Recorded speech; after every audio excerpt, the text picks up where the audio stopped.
The grip was hard, too hard, and it bruised her arm. On the pedestrian bridge stretching over the gentle river below, cries of alarm stirred the air as the blonde-haired boy's voice cracked with fury. He yanked the black girl toward him, his fingers digging into her upper arm like claws. "You think you can just show up here and take my spot?" he yelled, his breath ragged, face red with arrogance and rage. "Stay in your lane." Gasps echoed across the bridge.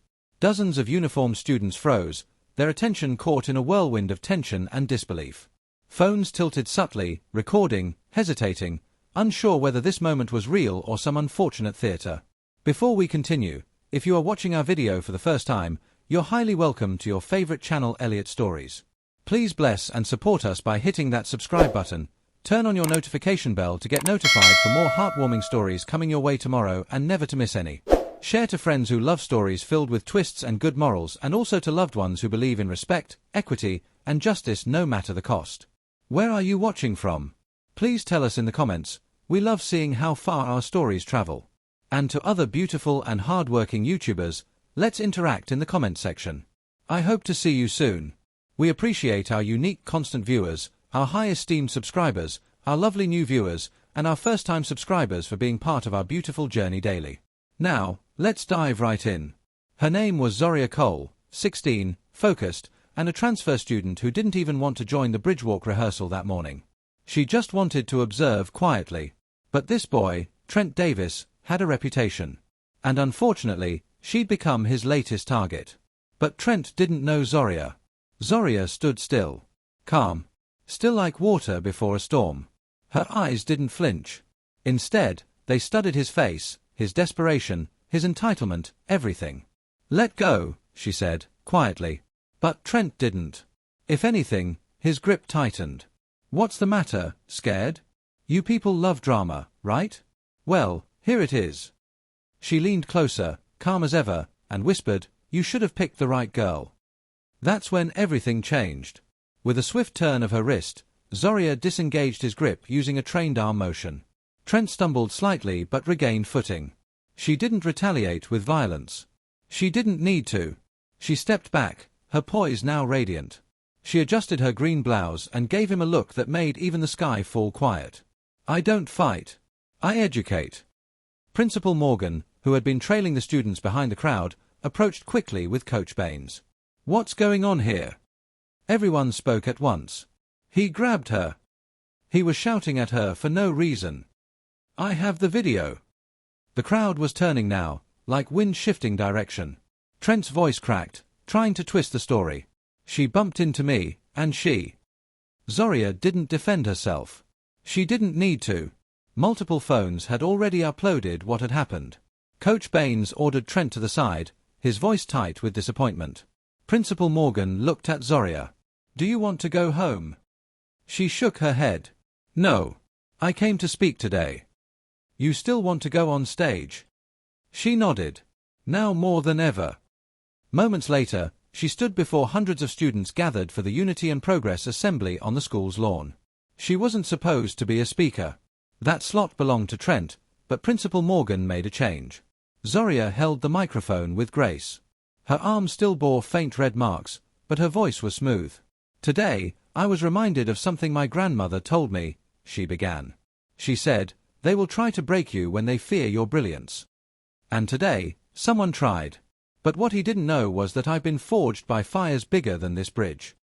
The audience leaned in. Even the breeze felt attentive. We live in a world where differences scare some people. But I'm not here to dim my light to make others comfortable. I'm not here to stay in a line someone else drew. I am here to walk the bridge my ancestors built with sweat and dignity. Every word landed with a punch. Even the teachers were quiet. I don't share this to accuse. I share to reflect. Because one day, someone will try to tear you down with words, or a look, or a grip on your arm. And you'll have a choice. To stoop or to rise. Today, I chose to rise. The applause that followed wasn't just loud, it was thunderous. It was awakening. It was justice in sound. And Trent? He sat alone, his pink shirt wrinkled, his expression uncertain. For once, the confident boy was silent. But the story didn't end there. That afternoon, the school announced an emergency assembly. The video had gone viral within hours. Parent groups, education boards, and civil rights organizations flooded the school's communication lines. Trent's father, a senator, tried to manage the damage, claiming it was all a misunderstanding. But truth had its own legs now. Zoria became the centerpiece of a documentary the school began producing titled Bridging the Gap. Her story became the foundation. Other students came forward with their experiences. Asian, Hispanic, Black, stories poured out, stories that had been buried in silence for years. Zoria refused to be the hero. "I'm not the beginning," she told the film crew. "I'm just the spark." In the days that followed, a group of students launched a unity club. Zoria was elected chair. Trent, after weeks of suspension, returned, but different. He volunteered for the documentary's post-production team, claiming he wanted to learn. Zoria allowed him. She didn't forgive him instantly. That's not how growth works. But she watched him, closely. She watched how he started listening more. How he read the books the Unity Club recommended. How he sat through meetings without defensiveness.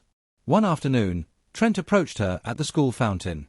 "I didn't know," he began. I thought I was better." Zoria looked at him. "And now?" "I want to be better." She nodded slowly. "Then start by doing the work. Not to be seen, but to understand."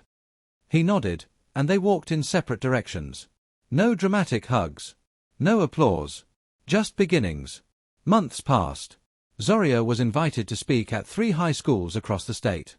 She told the story, not to shame, but to spark dialogue. She talked about identity, resilience, and accountability. She ended each speech with the same words.